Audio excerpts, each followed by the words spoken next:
એક જણો દર્દી ગયો તો બાલસમી ડૉક્ટર પાસે. ડૉક્ટર સાહેબને જઈને કે સાહેબ પેટમાં દુખે છે. મૂળ ઝાઝા ભજીયા ખવાઈ ગયેલા, ગોટો ચડેલો.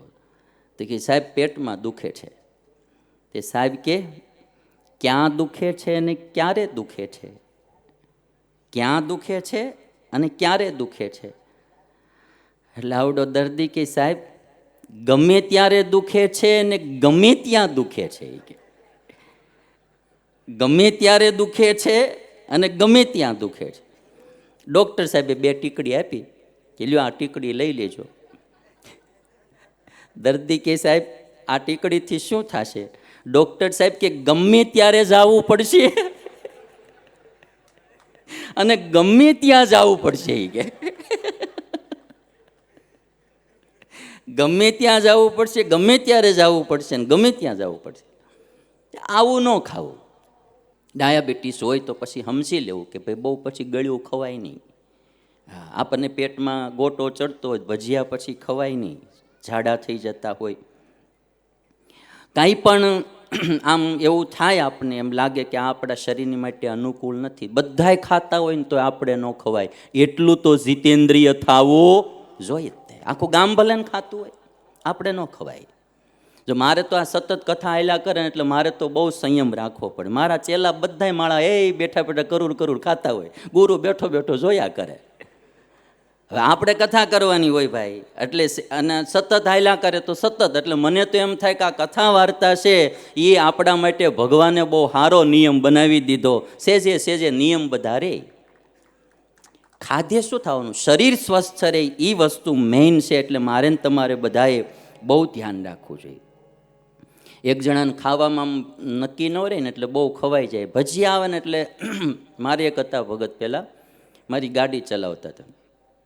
પછી ભજીયા વાળે ને એટલે એનાથી ન રહેવાય એમ, અને ખાઈ લી. પછી એક દી ક્યાંક ખાઈ લીધા, પછી ગાડી ચલાવતા મને કે ગુરુ ઘડીક ઊભું રહેવું પડશે. મને કે નેચરનો કોલ આવે છે, જવું પડશે. કે અમને મારો રોડ ઉપર સાઈડમાં ઊભા રાખે અને ગમે ત્યાં ડબલું ગોતી જાય. પણ ખાવા ટાણે ધ્યાન ન રાખે. એટલે ડૉક્ટર અને પેશન્ટ બે મોબાઈલની ભાષામાં વાત કરે. એક પેશન્ટ ગયેલો ને ડૉક્ટર પાસે, તો મોબાઈલની ભાષામાં વાત કરે. ડૉક્ટરે આમ એને પૂછ્યું કે તમારા ઇન્સ્ટ્રુમેન્ટમાં શું ગડબડી છે? મોબાઈલની ભાષામાં ડૉક્ટર અને દર્દી બે. એટલે ડૉક્ટરે પૂછ્યું કે તમારા ઇન્સ્ટ્રુમેન્ટમાં શું ગડબડી છે?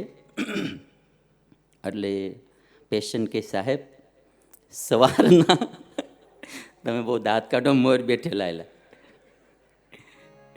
એ કે સાહેબ સવારના મિસ કોલ ખૂબ આવે છે. સવારના એ કે આજ મિસ કોલ ખૂબ આવે છે. એક કોલ નથી આવતો, મિસ કોલ જ આવે છે. કે અને સાહેબ ઇન્સ્ટ્રુમેન્ટ છે ને આમ વાઇબ્રેટિંગ થયા કરે છે. મૂળ ગોટો ચડેલો પેટમાં એને એમ વાઇબ્રેટિંગ થયા કરે છે. અને સાહેબ વાઇબ્રેટિંગ થાય એનો કંઈ વાંધો નહીં, પણ નવી નવી રિંગટોન વાગી રહી છે. કે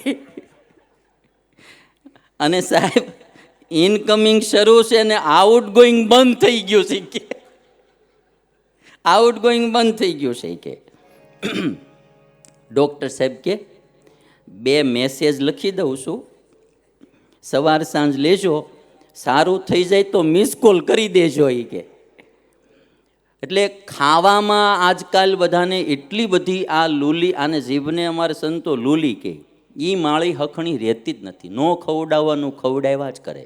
રંતીદેવના આખ્યાનમાંથી હું તમે શીખીએ કે ન ખાવાની ચીજ ખાવી નહીં, નડતી હોય એવી ખાવી નહીં. જીભનો ટેસ્ટ પેટમાં નખાવે વેસ્ટ. સાંભળજો ધ્યાનપૂર્વક. જીભનો ટેસ્ટ પેટમાં નખાવે વેસ્ટ. વેસ્ટ માલ હોય ને એ બધોય નખાવે. આ તમાકુ, ગુટકાન, માવાન, આ બધું શું વેસ્ટ જ છે ને. આ બધા ભાત ભાતના કોલ્ડ ડ્રિંક્સ, નકરા એસેન્સો નાખી બનાવીને દીધા કરે. કેમિકલ્સ જ નકરા. શું કરવા હાથે કરીને વેસ્ટ આપણા પેટમાં નાખવું? બહેનોને મારી વિનંતી છે કે તમારા દીકરાઓને નારંગીની સિઝન હોય ને, નારંગીનું જ્યુસ કરીને છોકરાઓને પાવ. બહારનું કોઈ દી પીણું પીવાનું મન થાય કહેજો. અમારા સ્વામિનારાયણ મંદિરે અમારે સાધુઓ સિઝન પ્રમાણેના અમારે અહીંયા કોઈ સ્વાગતમાં આવ્યા હોય મહેમાન કોઈ મોટા હાથે, ફ્રૂટના જ જ્યુસ બનાવીએ, તાજા ફ્રૂટના. તે મોટા મોટા રૂપિયાવાળા એમ પૂછે કે આ ક્યાં બને છે, ક્યાંથી લાવ્યા? મેં કે ભાઈ ક્યાંયથી નથી લાવ્યા, ઘરે ને ઘરે બનાવેલું છે. બહારની બધી ચીજ ત્યાર ખાવી એના કરતાં સિઝનેબલ ફ્રૂટના જ્યુસ બનાવીને પાવા. વેસ્ટ પેટમાં ન નાખવું. આ બધો પીઝા ને બર્ગર ને આન તેન બહારની ખાણીપીણી બી બહુ સારી નહીં. જીભનો ટેસ્ટ પેટમાં નખાવે વેસ્ટ, રોગ બને ગેસ્ટ અને ડોક્ટર કરાવે ટેસ્ટ. જીભનો ટેસ્ટ નખાવે પેટમાં વેસ્ટ, પછી રોગ બને ગેસ્ટ, મહેમાન થઈને રોગ આવે, અને પછી ડોક્ટર કરાવે ટેસ્ટ, રૂપિયા થાય વેસ્ટ, માટે ઘરનું ખાણું બેસ્ટ. લ્યો, રૂપિયા થાય વેસ્ટ, માટે ઘરનું ખાણું બેસ્ટ. રંતીદેવના આખ્યાનમાંથી મારે ને તમારે એટલું શીખવું કે ક્યારેય એની માટે ગુસ્સો ન કરવો. બીજું રંતીદેવના જીવનમાંથી મારે ને તમારે શીખવાનું કે થોડુંક પરોપકારનું કામ કરવું, નકરું પોતા માટે જિંદગી ન જીવવી. ક્યારેક કોકની માટે પણ થોડું જીવતા શીખવું.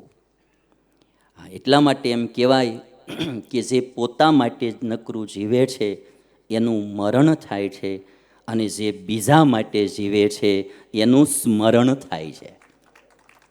આજે પોતા માટે જીવીને વયા જાય ને એનું મરણ જ થાય, પછી એનું સ્મરણ ન થાય. અને જે કોઈ બીજા માટે જીવીને ગયા એનું મર્યા પછી પણ દુનિયામાં સ્મરણ થયા કરે. કર્ણને કોણ ભૂલે? કારણ કે માણસ બીજા માટે આખી જિંદગી જીવો. રંતીદેવ રાજાનું આખ્યાન ગવાય કારણ કે બીજા માટે જીવા. પોતાની માટે તો આખી દુનિયા જીવે, પણ બીજા માટે જીવવું એ પણ એક બહુ મહાન ભક્તનું લક્ષણ છે. અને એટલા માટે કોઈએ કહ્યું કે જીવન અંજલિ થાજો, અમારું જીવન અંજલિ થાજો. આ બહુ અદ્ભુત રચના આપણી ગુજરાતની ગવાતી કે અમારું આખું જીવન બીજાના સુખ માટે વપરાજો, કેવલ અમારા સુખ માટે નહીં, બીજાના સુખ માટે. આજ મને મારા જીવનમાં કંઈ પણ થોડો ઘણો જિંદગીનો આનંદ હોય, મેં તો એક દિવસ અમારી શનિવારની સભામાં કીધું હતું, આપણાથી કોઈ 5 માણસ રાજી થાય.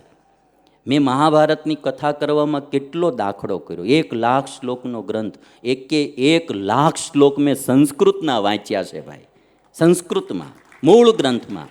કારણ કે મને જે સંસ્કૃતમાંથી ક્લિયર થાય હું હાવ ભાષાંતરના ભરોસે કોઈ વાત ન કરું, મૂળ શ્લોક વાંચું.